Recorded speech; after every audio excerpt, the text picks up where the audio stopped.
विषय में सब विचार करते हैं। कोई अपने ही धर्म के विषय में, कोई अन्य के धर्म के बारे में।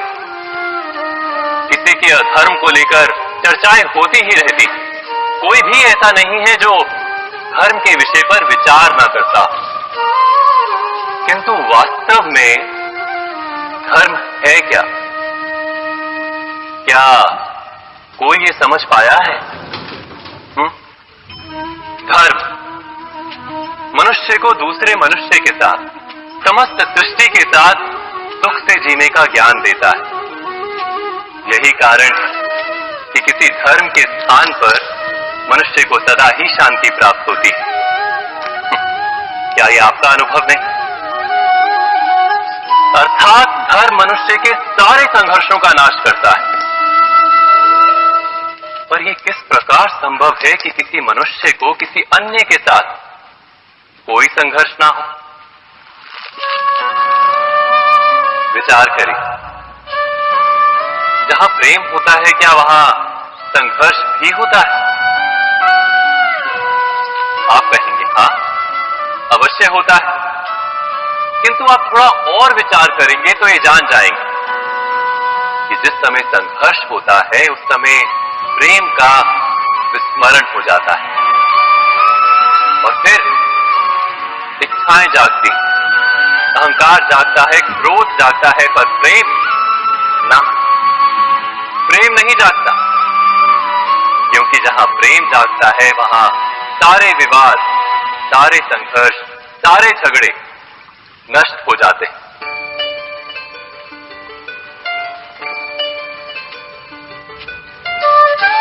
यदि ऐसा ही प्रेम सारे विश्व के लिए जागे तो केवल मनुष्य नहीं, पशु पक्षी के लिए, घास के तिनके के लिए भी यदि हृदय में प्रेम हो तो क्या कोई क्रोध का कारण रह जाता है?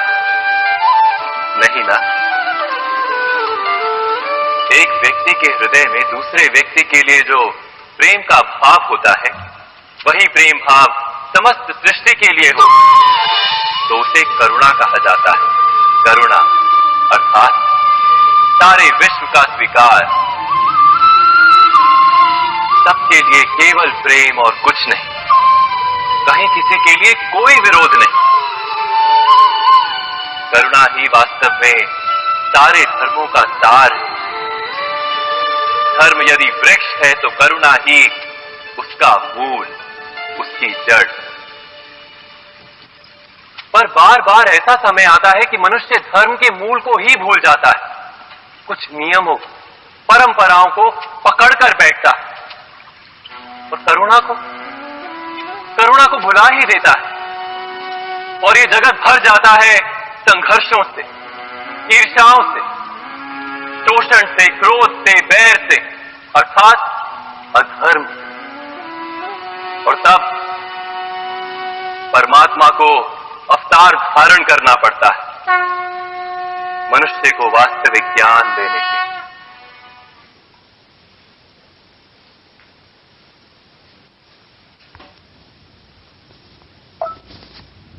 सबके जीवन में ऐसा प्रसंग अवश्य आता है कि सत्य कहने का निश्चय होता है हृदय में, किंतु मुख से सत्य निकल नहीं पाता।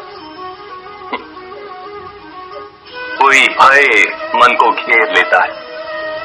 किसी घटना अथवा प्रसंग के बारे में बात करना या फिर स्वयं से कोई भूल हो जाए उसके बारे में कुछ बोलना, क्या ये सत्य है?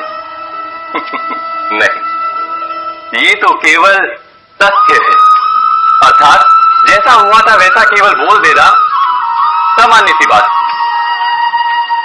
किंतु कभी कभी उस तथ्य को बोलते हुए भी भय लगता है। कदाचित किसी दूसरे की भावनाओं का विचार आता है मन, दूसरे को दुख होगा ये भय भी शब्दों को रोकता है। तो ये सत्य क्या है?